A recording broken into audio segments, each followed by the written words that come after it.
Вы смотрите новости, в студии Надежда Саханская. Здравствуйте. Коротко о главных темах к этому часу. 22-й с огоньком. С начала этого года в республике зарегистрировано 256 пожаров. Трудоустроить молодежь по рабочим специальностям. Проект передвижного обучения охватит 3 района Якутии. Героизм, самоотверженность воинов не забыты. Сегодня в России вспоминают воинов-интернационалистов, исполнивших служебный долг за пределами Отечества. Председатель Постоянного комитета Госсобрания по селу и аграрной политике Андрей Находкин сообщил, что основные положения подготовленного Илтуменом законопроекта по проблеме безнадзорных собак учтены рабочей группой Государственной Думы. В текст проекта закона также включена основная поправка якутских парламентариев в части расширения полномочий органов государственной власти субъектов в области ответственного обращения с домашними безнадзорными животными. Народный депутат Якутии в своем выступлении подчеркнул, что целью законопроекта в первую очередь должно быть недопущение угрозы жизни и здоровью граждан без животными владельцев. Срочной надобности в рассмотрении данного вопроса, нашего законопроекта сегодня на пленарном заседании уже нет, отпадает. Но я полагаю, вот меня правильно поймут, что в связи со снятием данного вопроса сегодня работа не останавливается. Мы дальше будем отстаивать интересы республики в данном вопросе именно в рамках работы данной рабочей комиссии. Пожарная обстановка в республике тем временем остается напряженной. С начала года зарегистрировано 256 пожаров, погибло 14 человек. Как показывает анализ прошлого года, основными причинами возникновения пожаров являются нарушение правил устройства и эксплуатации электрооборудования, неосторожность при курении, а также несоблюдение правил устройства и эксплуатации печей. С 2020 года в Якутии действует комплексный план по обеспечению пожарной безопасности в жилом секторе и социальных объектах, в рамках которого с бюджета республики выделяется более 6 миллионов рублей. В качестве основного направления плана выступает установка автономных дымовых пожарных извещателей гражданам из социально незащищенных слоев населения. Властями республики даны дополнительные поручения по усилению пожарно-профилактических мероприятий. На примере того пожара, который у нас произошло 13 февраля в Сунтарском районе, где, к сожалению, погибла семья, мы понимаем, что люди строят большие здания, да, которые у нас не подконтрольны ни управлению стройжилнадзора, ни иным структурам. И здесь, используя, скажем, современные материалы, порой мы пренебрегаем вот такими вот, скажем, приборами автономными,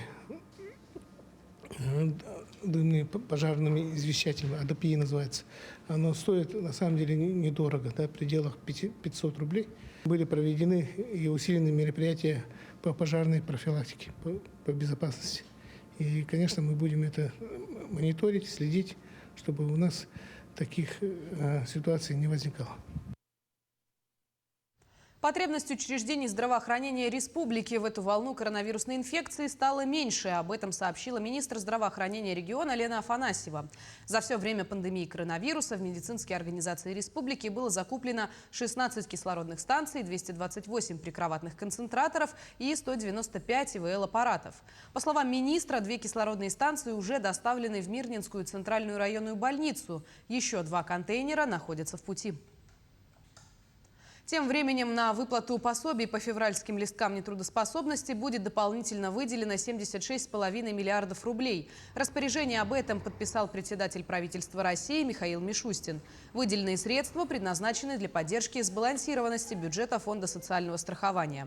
Такие меры, по словам председателя правительства, позволят таким гражданам получать положенные им деньги вовремя и в полном объеме. Более того, количество звонков в колл-центры службы 122, которая консультирует граждан по вопросам коронавируса, снизилось на 23%. Об этом сообщил заместитель председателя правительства России Дмитрий Чернышенко. По его словам, общее число звонков на прошлой неделе составило около 3,5 миллионов по стране. Укомплектованность службы 122 в целом по России выросла на 31% за счет привлечения волонтеров и студентов-медиков. Напомним, единая служба 122 создана в ноябре 2020 года и обеспечивает маршрутизацию звонков в медучреждения, службы скорой помощи, а также консультирует граждан по вопросам COVID-19. Полноценная хозяйка операционного зала, правая рука хирурга или просто медицинские феи. Все эти слова адресованы хирургическим сестрам, так как они отвечают за весь сложный процесс не меньше самих врачей. А сегодня хирургические медсестры отмечают свой профессиональный праздник. Сейчас в Национальном медицинском центре имеется 3 операционных отделения, где за год проводят 12 тысяч операций. В нем работают 69 операционных медсестер. Среди них Виктория Герасимова. В ее обязанность входит не только стерильная подготовка операционного зала, но и прямая помощь врачам. Как говорит опытная медсестра, некоторые сложные операции длятся до 4-8 часов. Поэтому основными качествами должны быть терпение, хорошее знание своего дела и профессионализм. Профессия очень сложная, но я всегда мечтала быть операционной сестрой с детства. И сложная профессия. Всегда надо следить за исходом операции, все контролировать, стерильность, асептику, антисептику надо соблюдать. Операция длится по-разному, от 1,5 часа до вечера, может быть, продлиться. За год бывает от 2500 до 3000 операций. Я стояла в этом году около 200. К другим темам. Государственная Дума заканчивает сбор отзывов на правительственный законопроект, смягчающий систему наказаний для малого и среднего бизнеса. Одна из новаций – социально ориентированные некоммерческие организации, а также микро- и малые предприятия будут приравнены к индивидуальным предпринимателям. Это означает, что размеры санкций будут снижены. По словам эксперта, подготовленные предложения значительно смягчают правила. Например, законопроект предлагает ввести норму, что в отношении некоммерческих организаций и субъектов малого и среднего бизнеса за правонарушение применяется предупреждение вместо штрафа. Проект передвижного обучения рабочим специальностям охватит 3 района Якутии. Проект «Пуск» реализуется в Горном, Амгинском и Усть-Алданском районах. Так, проектом предусмотрено обучение нетрудоустроенной молодежи по направлениям бетонщик, маляр и сварщик. В текущем году проект стал победителем гранта главы республики, поэтому обучение для слушателей будет бесплатным. Всего предусмотрено 100 учебных квот. Обучение теоретической части будет проходить в дистанционном формате, практическая же часть будет проходить непосредственно на площадках предприятий, в которых в дальнейшем обучающие будут иметь возможность трудоустроиться. Начиная с текущего месяца в Горном, Амгинском и Усть-Алданском районах пройдут ярмарки рабочих специальностей, на которых будут отобраны кандидаты на дальнейшее обучение по данному проекту. Требований к образованию нет. Срок обучения будет в соответствии с лицензией. Теоретическую часть они будут проходить дистанционно, а практику непосредственно на рабочих местах. Допустим, вот в Горном Улусе на сегодняшний день 3 работодателя изъявили желание организовать площадку для практики. После практики те претенденты, курсанты, которые хорошо себя зарекомендуют, они будут трудоустроены. Конечно, изначально цель трудоустроить, но для этого гражданин тоже должен себя хорошо проявить. Но наша цель, конечно, 100% их трудоустроить. Сегодня в России вспоминают воинов-интернационалистов, исполнивших служебный долг за пределами Отечества. 15 февраля 1989 года, спустя 10 лет после начала боевых действий, Советский Союз вывел свои войска из Афганистана. Павших героев вспоминали и в нашей столице республики. К мемориалу воинов-афганцев возложили цветы в память о погибших.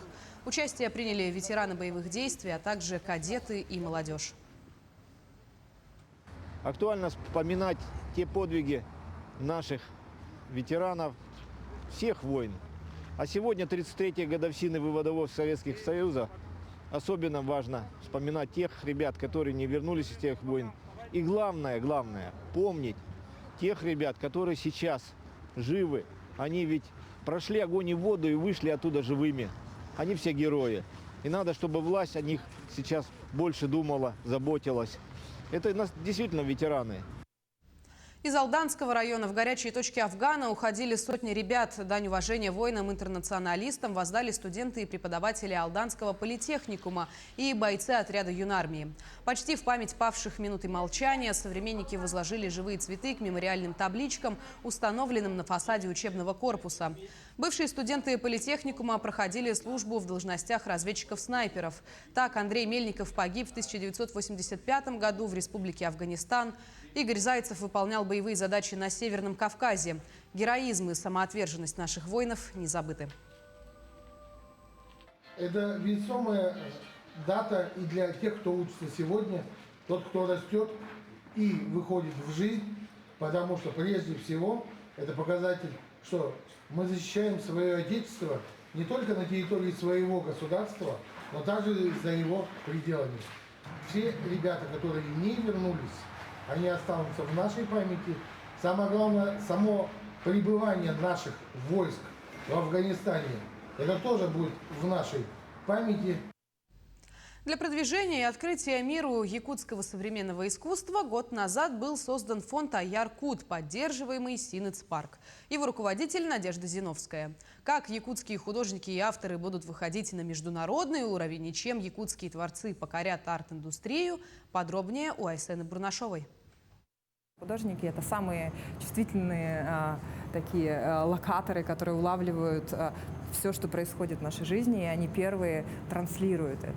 Она родилась в Ленске в семью художников, была стипендиатом фонда «Баргары». Спустя годы Надежда основала арт-платформу в самом центре Москвы. Она знает о современном искусстве все и даже больше, и сейчас воплощает свою мечту в реальность, продвигает якутское искусство. Я всегда хотела вернуть свою энергию туда, где я родилась. Для меня это очень важная вещь. Фонд «Аяр-Кут» зародился год назад, но уже начал делать большие шаги. Среди задач не просто помощь якутским художникам, но и создание в республике арт-комьюнити, новой креативной среды.